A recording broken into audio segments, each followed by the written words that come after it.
up atop here, because it's getting dark again.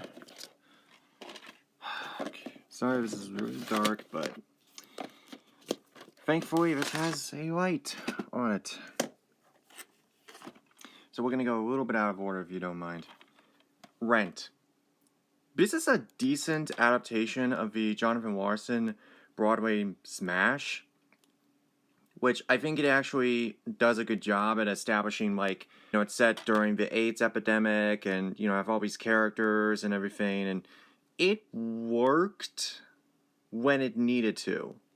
And not to mention, some of the cast members from the original stage version, including Idina Menzel and Anthony Rapp, reprised their roles from the original musical, which I like. But the issue that I have mainly is it's just kind of okay. Like, it's fine, it's well done, but next we have the producers. Yes, this became a musical as well. Mel Brooks' original film from 1967, in which he won an Oscar for original screenplay, was Zero Mostel and Gene Wilder. Honestly, I've actually never seen this. I've actually never seen this movie. I have heard good things about this movie, so I'm definitely looking forward to watching it at some point.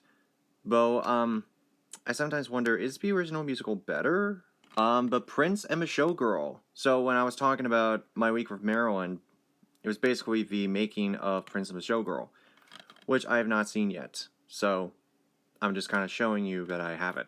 The Princess Bride. I'm sorry to say this, but I have not seen this either.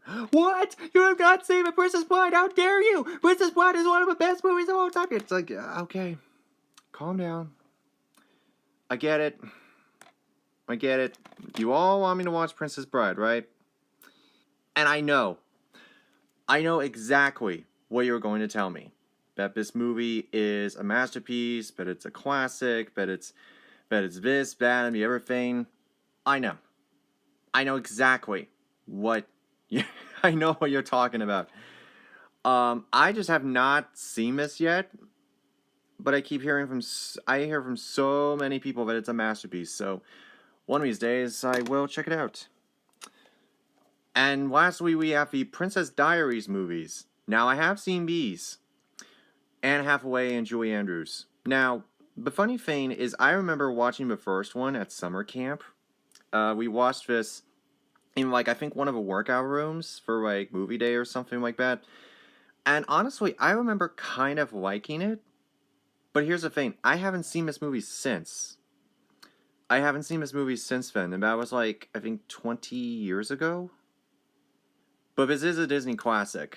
Taking inspiration from My Fair Lady and doing something new with the concept is pretty interesting. I also have the second one, Royal Engagement, which this one has John Rhys-Davies and Chris Pine, right?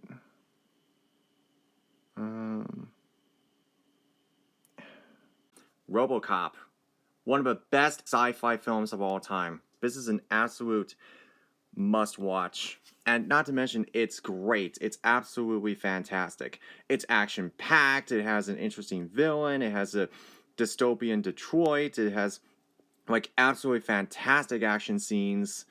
Peter Weller's iconic performance as RoboCop, someone who was a Detroit cop who was gunned down in line of duty and then rebuilt as a cybernetic cop. I've always loved the original RoboCop. I saw it once before, and it's a classic. It's an absolute masterpiece right here. And this era release is absolutely amazing. Oh, and even better, it's got this nice booklet in here, and I got it signed by Peter Weller himself. I met him at Fan Expo in 2023. See, even says the date right there. August 13th, 2023. Yeah. But he was such a nice guy.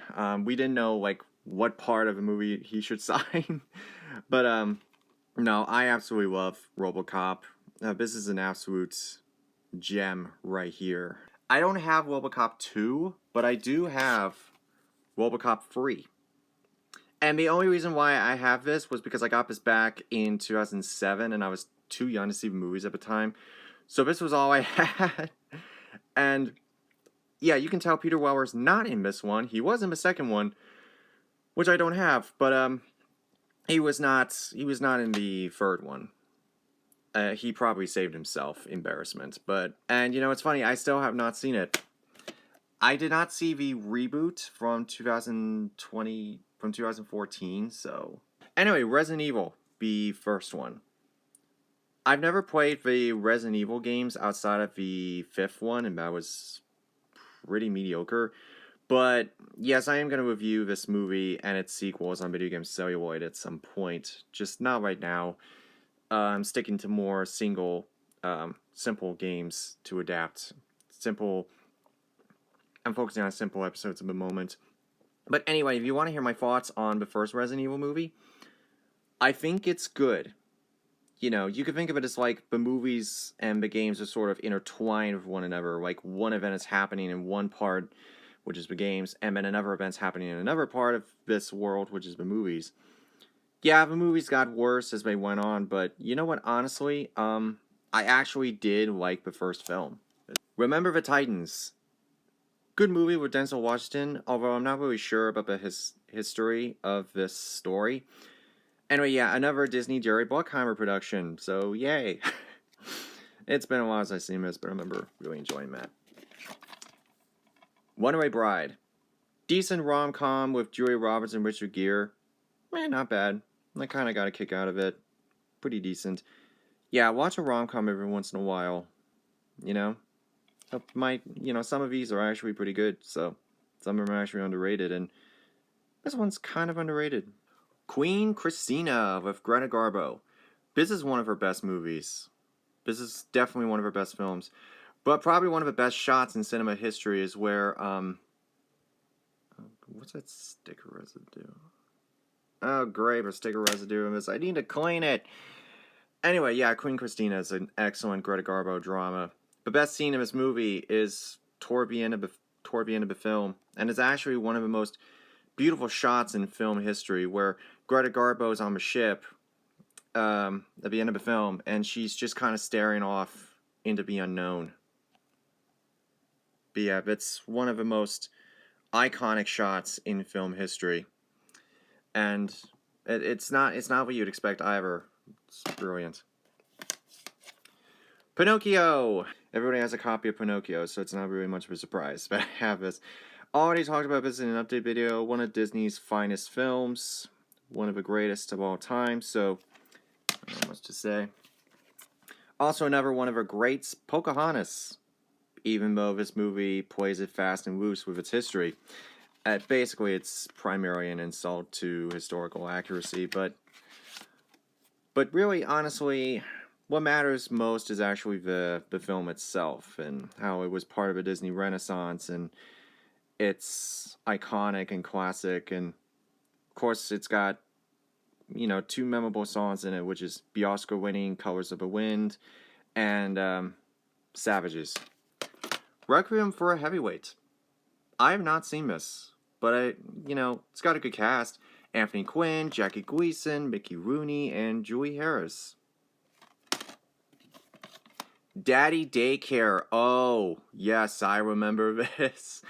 This movie. Okay, this is still my original copy, actually.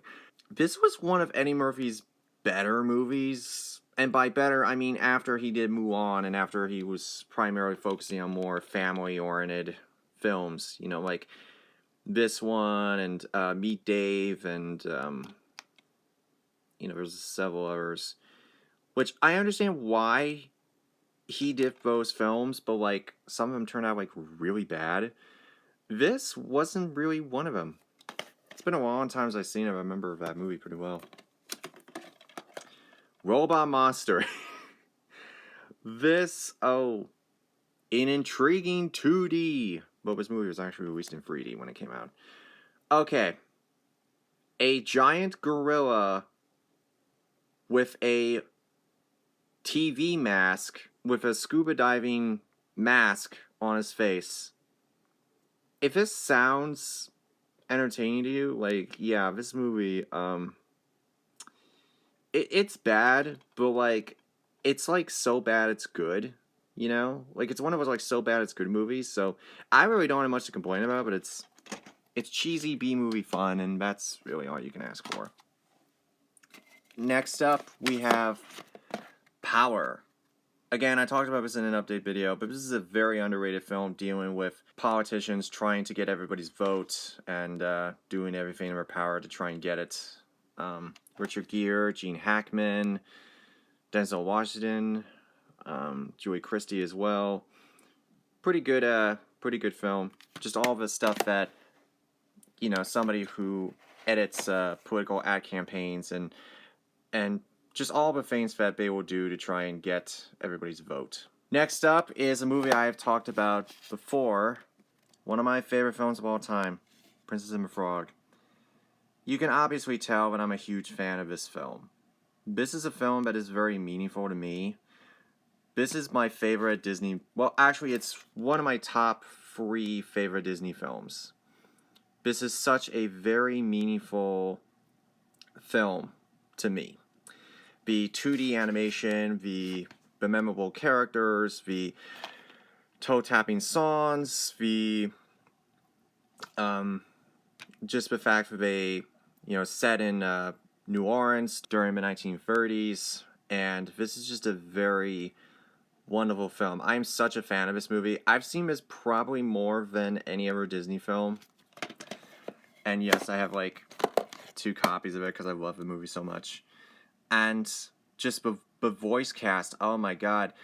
Aniki Norney Rose as Disney's first African-American princess, Jim Cummings as Ray the Firefly, Michael Leon Rui as my favorite character in the whole movie, Louis the jazz playing alligator, Bruno Kumpas as Prince Naveen, and what's her name as Mama Odie? Next we have Prometheus, which is basically the first prequel to Alien. And there's a reason why I didn't talk about this when I was talking about my Alien retrospective, because I just, when I was talking about my Alien retrospective, I purposefully left these movies out, and that's because I just hadn't seen these movies in quite some time. I don't know, I just think it's okay, you know, I just think it's alright. I'm not, the biggest nut of them. Anyway, Prom Night. This is the remake. When I was talking about the original, I actually saw this first before I saw the original, and that was a mistake because it's not very good. Alright, and by the way, just on a side note, the theatrical version is literally the same as the unrated version by like maybe 45-second difference. It's not really that big a deal. Anyway, yeah, so the original had a really interesting plot in that, you know, there are these high school students who are getting killed on prom night because they're connected to a specific event that happened when they were younger.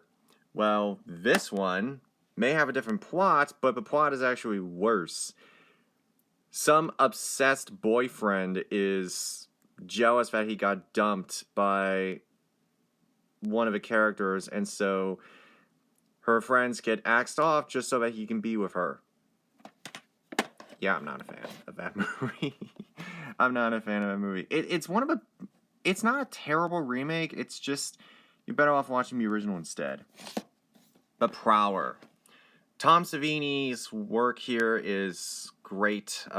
This is a great little independent horror film set on, I think, Valentine's Day, but I don't remember. Anyway, yeah, 81? 1981, yeah. Joe Bob Briggs introduced me to that one. The Puppet Master movies, I've got all but I think one of them. I think this set was re-released, but I don't remember. Anyway, yeah, the first Puppet Master was pretty decent, so not a bad movie. I did not see the sequels yet. Puppet Master 2, 3, Tu-Lon's Revenge, which if you don't know who Tu-Lon is, he's the guy who creates the puppets in the first place. 4, 5, 6, Curse of Puppet Master, 7, Retro Puppet Master, 8, The Legacy, and 9, Axis of Evil. Next, oh yes, Psycho. One of Alfred Hitchcock's signature films. I haven't seen this in quite some time, but I remember absolutely loving this. Again, this is one of the earliest R-rated films I saw when I was 14. At the same time, I saw it once. And yes, this is one of the greatest horror films of all time by far. I don't feel like I have anything more to add right now, but this is just one of Alfred Hitchcock's greatest. Of course, the iconic shower scene. The music is iconic. The direction is fantastic. It's just so iconic, you know. And I really need to clean up my Hitchcock collections. I need to clean them up. Next, we have the sequels. Yes, they made sequels to Psycho. Psycho 2, 3, and 4, the beginning. I know these were put out by Shaft Factory, but I really don't have any desire to, like, hunt them down. Anyway, yeah, I have absolutely no idea why anyone would even think about making sequels to Psycho, but whatever. And if you want to hear my thoughts on that monstrosity by Gus Van Sant, the less said about that movie, the better. Although I will give Gus Van Sant this. He at least acknowledged that it was a mistake. So, there's that. Public Enemies, a decent film about John Dillinger with Johnny Depp, Marion Cotillard, the woman who was with him, and Christian Bale as the cop who's trying to hunt him down. Pretty decent Michael Mann movie. And, yes, I have not seen this yet. I know what you're going to say. Why haven't I seen this yet? Quentin Tarantino's signature film. I know this is like his magnum opus. But, I just haven't gotten around to it yet. I don't know why. Pumpkinhead. I blind bought this based on the cover. And I watched it, and it wasn't bad. It wasn't a bad horror film. The Pumpkinhead character is kind of interesting. Decent practical effects. Kind of an underrated monster, honestly. Pulse. This is one of the worst horror films I had ever seen in my life. The only reason I even have it at all is because of the blockbuster tag there. Yeah, this is a terrible movie. I understand, but it was a American version of a film from, I think, Korea or South Korea or something like that. But man, this movie is just terrible. I mean, ghosts coming out of computer screens. What? Why? And when the ghosts like start coming out of a washing machine, you know that they're not even trying to be like scary. It's just not good at all. I'm not a fan of Pulse whatsoever, and I didn't even bother to like check out the sequels. They're just all bad. Purple Rain. They aired this on TV as a tribute to Prince, and I watched it, and it was okay. I do have a soundtrack, though. The soundtrack is really great. And I believe this was Prince's first film. And then after that, I think he did Under the Cherry Moon, I think it's called, and he did the soundtrack for the Tim Burton Batman. Anyway, yeah, this didn't really have much of a plot. You know, it didn't have much of a plot, but it has some likability to it, especially the great soundtrack. It does have a great soundtrack, though, so there's that. The Pursuit of Happiness. One of my favorite films of all time. This is one of Will Smith's best movies. By far, the best film to feature him and his son, Jaden. And this is just a really inspiring story, really meaningful film. Absolutely amazing. Quantum of Solace. You know, my issue with the Daniel Craig Bond movies is they're just automatic. You know, there's no surprises, there's no mystery. It's just like Bond knows exactly what he's doing in every single scene. There's no element of surprise, there's no element of mystery. It's just I don't know. But then again, I haven't seen all of them. I've only seen Casino Royale, this one, and No Time to Die. I've seen those ones, but I like the scene toward the end of the movie. It's literally on the cover. It's like an abandoned like factory or something that gets blown up, but again, it's been a while. The Queen. an excellent character study on Queen Elizabeth after the death of Princess Diana, and kind of how she's trying to, deal with the situation, having to address the people, and not exactly understanding, like, yeah, they've had some tough times in their relationship, but she's kind of wrestling with herself at the same time, and it's a fascinating character study, and Helen Mirren's Oscar-winning performance just nails it. Queen of the Damned with Stuart Townsend and Aaliyah. It's okay. Not terrible. You could watch it and I guess get something out of it. This is, I think, the spin-off to Interview with a Vampire. Quiz Show! This is underrated. Does not have a Blu-ray, but man, check this out. In the late 50s, there was this quiz show that aired on TV, and it stirred up controversy because the contestants actually knew the answers beforehand. And in a TV game show, that's something you're not supposed to do. Rachel Getting Married, not a bad movie at all. It's been a while since I've seen it, but Anne Hathaway, I think who else is in here? Deborah Wiener, yeah. It's been a while since I've seen that. Radio, this was given to me as a donation, and I have not seen this yet, so maybe it's decent. Okay, now here's another one I've been meaning to get around to. Yep, I still haven't seen Raging Bull. Robert De Niro's Oscar-winning turn as Jake LaMotta. I think that's his name. Yeah, I haven't gotten around to this. I know it's one of Martin Scorsese's best movies, and it was put on Criterion recently, and I know everybody loves this movie, and I just haven't gotten around to it. Believe me, I will. Believe me, I will get around to this at some point down the road. I make no excuses. Raging Bull, I heard, is a classic, so I'll get around to it. The Rainmaker. No, not the film with Burt Lancaster and Katharine Hepburn. This is the John Grisham courtroom drama with Matt Damon. And I have not seen this either. Alright, next we have one of my favorite films of all time, Rayman. Best Picture winner in 1988. It's the story of Tom Cruise, who finds out that he had a brother.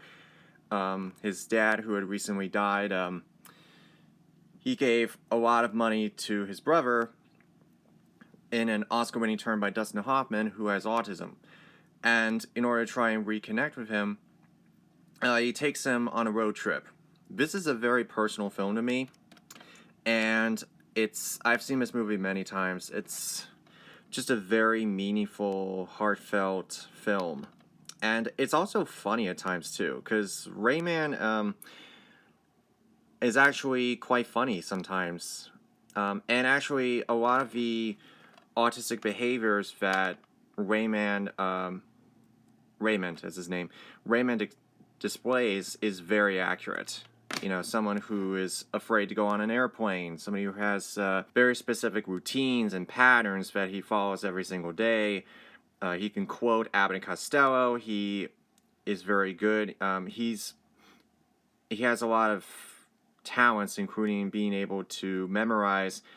Like, there's this one scene where I don't want to give everything away, but there's this one scene where there are these toothpicks that fell on the floor, and he's able, just by looking at it, he's able to actually physically count exactly how many toothpicks fell on the floor. Yeah, a lot of the autistic behaviors that are displayed in here are very accurate. And in fact, Dustin Hoffman actually did extensive research on this to portray the character accurately.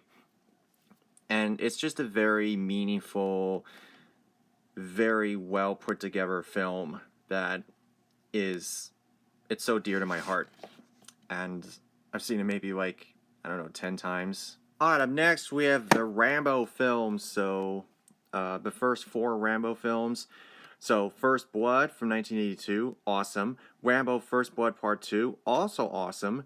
And Rambo 3, probably the weakest of the series, but I absolutely enjoy it. I mean, I like the Rambo series, I do. The Rambo series is engaging. Also, you have a main, John Rambo is like a very interesting character, someone who got out of Vietnam and finds out that he has no one to come home to and nobody to go back to, and then he has to defend himself from these, cops who are giving him a hard time, and they completely misunderstand him. And in the second one, he has to go back to Vietnam, a place he vowed that he never would go back to. First part is amazing because it's not really about the action. It's about the character of John Rambo. So I think that's, you know, really engaging. And then the second one is all about the action. The second one is a blast. The third one is okay. You know, the third one's alright.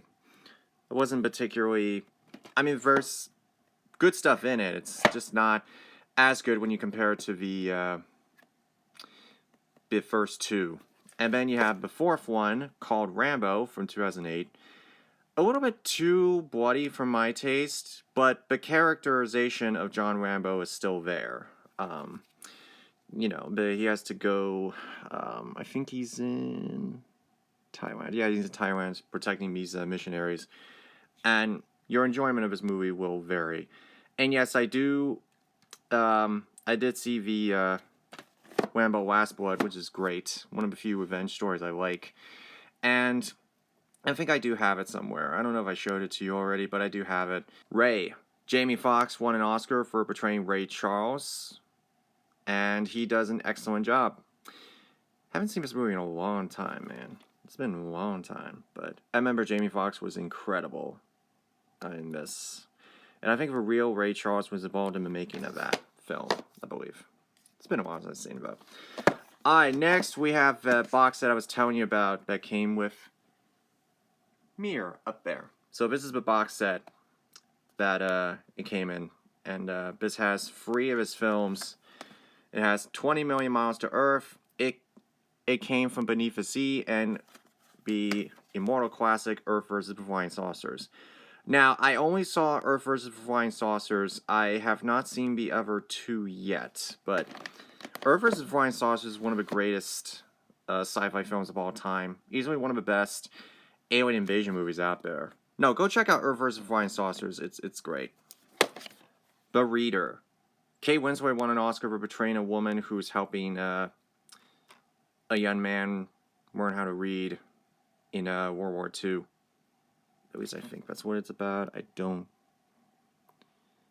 working class woman who has an affair with a teenage boy, being again, and she's on trial. Yeah, it's been a while since I've seen this. Alright, next we have Rebel Without a Cause. The film that immortalized James Dean as a symbol of teenage rebellion. At a time when teenage rebellion was the norm. And this is one of the greatest films, actually the only one of 2 films I can think of that actually deal with that subject at a time when pretty much every teenager was doing this, you know, rebelling against society because society had a lot of, you know, they were always conservative, they were trying to keep everybody in line, if you will. Yes, there's a lot of historical context, not just with this movie, but also society at the time in the 1950s. Also with Natalie Wood and Sal Mineo. This is just great. Very iconic and memorable. Alright, next we have Red Dawn, the original from 1984. I think I only saw this once, but I don't remember exactly. Patrick Swayze, C. Thomas Howell, Jennifer Grey, and Leah Thompson.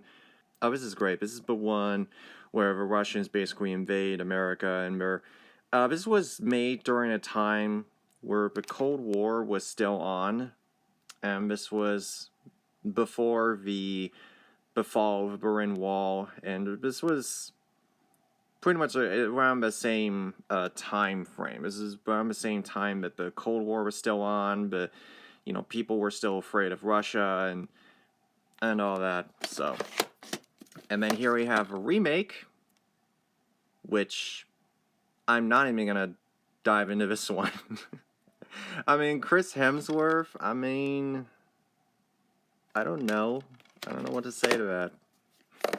It's not, in all seriousness, it's not terrible. I've seen way worse. I've seen worse remakes. Red Riding Hood. Yeah, this actually wasn't too bad. I mean, yes, I would have preferred something that was, I mean, it was okay. It was okay.